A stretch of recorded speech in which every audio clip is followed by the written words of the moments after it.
Hey everyone, welcome back to Daily Devotions. Pastor Steve here walking with you in God's Word. It's another day to grow in the relationship that God has, and I love this Nehemiah chapter 4 because God puts a plan forward. God puts it on heart of Nehemiah to come back to Jerusalem, to rebuild the walls of Jerusalem. And he's given that permission by the king of Persia, one who trusts him very much. And we get this whole picture. And as he's coming back, last video we talked about how many of the people were involved in their gifts and talents. And this wall seems to be going up.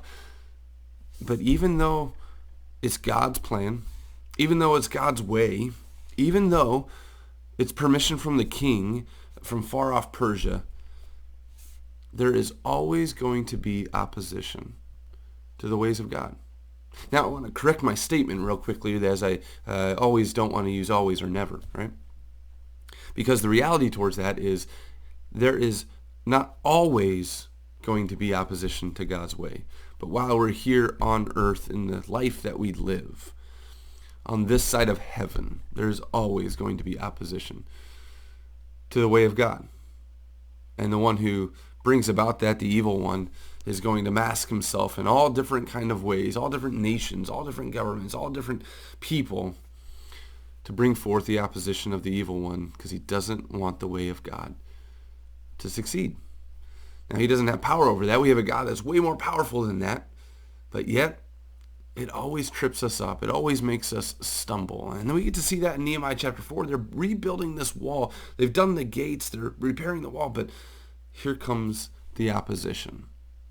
And so let's read together Nehemiah chapter 4, what they do, and the confidence that they have, and the faith-filled nation that they are towards what is Nehemiah? How does Nehemiah lead? How does Nehemiah live? How does the people, in the midst of opposition, continue to do the things of God? Chapter 4, excuse me, verse 1. When Sanballat,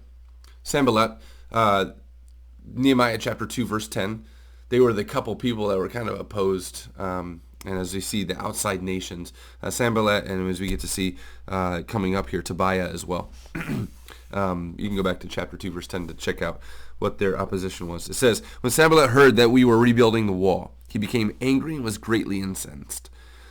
He ridiculed the Jews, and in the presence of his associates in the army of Samaria, he said, "What are those feeble Jews doing? Will they restore their wall? Will they offer sacrifices? Will they finish in a day? Can they bring the stones back to life from those heaps of rubble, burned as they are?" We get to see the reality of what this wall and what this rubble really looked like. From the outside nations, and even from the people, they're saying, man, this is tough. This is hard to bring from the rubble this wall that's going to be our security. We don't want to just piecemeal this together. This is going to be our fortress. And so this is what Sanballat is really ridiculing for, saying, you're going to build a wall from the rubble, from the ashes, from what was before? And so, verse 3, Tobiah the Ammonite, who was at his side, said, what are they building? If even a fox climbed up on it, he would break down their wall of stones. They're saying to themselves, they're not the nation. They're not the people. They don't have the gifts. There's no way they can rebuild this wall to what it was, to be able to see the rubble that they're putting. And so it looks like they're just kind of putting stones upon stones is what we get to see in this section. However, verse 4 gives us the direction of the people. Hear us, O our God, for we are despised. Turn their insults back on their own heads. Give them over as a plunder in the land of captivity. Do not cover up their guilt or blot out their sins from your sight, for they have thrown insults in the face of the builders. So we rebuilt the wall till all of it reached half its height, for the people worked with all their heart. I love that. They worked with all their heart. In the midst of ridicule and opposition, their hearts were still set on, what does God have in mind? Lord, you take care of our opposition. You take these insults and heap it upon their own heads. You take those insults and you deal with them, because our whole heart is devoted towards what you want us to do. How beautiful that is. not giving credence, not giving time and space to the opposition, but always devoting their time and space towards what God wants them to do with their whole heart. But, verse 7, when Sanballat, Tobiah, the Arabs, the Ammonites, and the men of Ashdod heard that the repairs of Jerusalem's walls had gone ahead and that the gaps were being closed, they were very angry. They all plotted together to come and fight against Jerusalem and stir up trouble against it. But what did they do? We prayed to our God. We prayed to our God. That's the first battle point, right? And posted a guard day and night to meet this threat. Meanwhile, the people in Judah said, the strength of the laborers is giving out, and there is so much rubble that we cannot rebuild the wall. They're halfway there, right? Also, our enemies said, before they know it or see us, we will be right there among them and will kill them and put an end to the work. Then the Jews who lived near them came and told us 10 times over, wherever you turn, they will attack us. It just seems like this opposition is coming from every single direction. If we put a guard here, they'll come from another side. If we put our people here and we build this wall up to its, they're going to come to the place where it's only half high. It seems like they are in every direction. Therefore, Nehemiah says, I stationed some of the people behind the lowest points of the wall at the exposed places, posting them by families, with their swords, spears, and bows.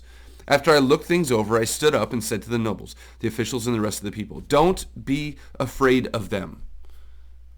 Remember the Lord, who is great and awesome, and fight for your brothers, your sons, your daughters, and your wives, and your homes. Remember what God has placed us here for. Remember the strength of our God. Remember that he's brought us back for this purpose.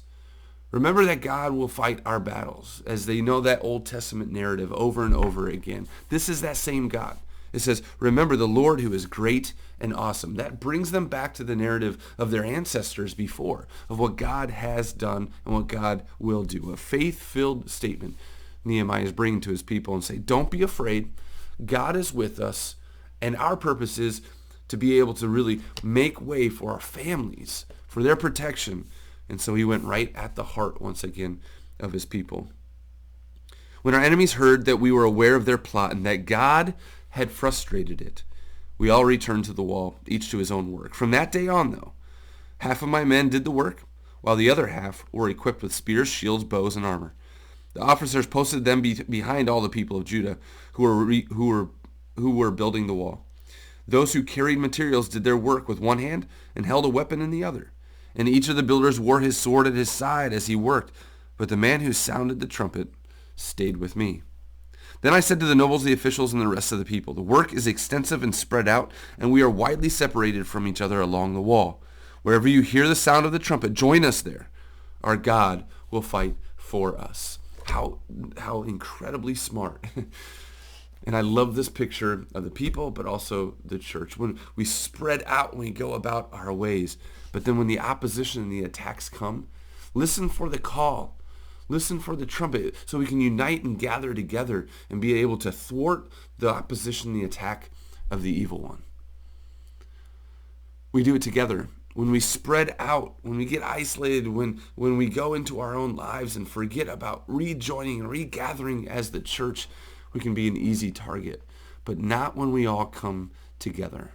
When we all come together, we fight for one another. We fight with one another. We attack the opposition with the great power and the confession together that our God is great and awesome. Remember what he did, and I'll tell you what he's done for me, and I'll tell you what he's done for me. I'll tell you what he's done for my family. And all of a sudden, as those gather together, that great testimony of togetherness fights against the opposition. Now here it's actually very literal. That when you hear the trumpet, there's going to be attack in this space. So we come together to be able to thwart that attack. We know that there's not armies at the door of the churches, but there is an army at the door lurking at the church, being able trying to get his head in and attack and trying to get people spread out and isolated because it's easier to attack a singular rather than a plural. So let's come together as a church and encourage and build up and walk with one another against the opposition. So, verse 21, God will fight for us. So we continued the work with half the men holding spears from the first light of dawn till the stars came out. At that time I also said to the people, have every man and his helper stay inside Jerusalem at night, so they can serve us as guards by night and workmen by day. Neither I nor my brothers nor my men nor the guards with me took off our clothes. Each had his weapon, even when he went for water. Always staying vigilant, always staying prepared. And God will fight for us, meaning God will give us strength to do what he's called us to do.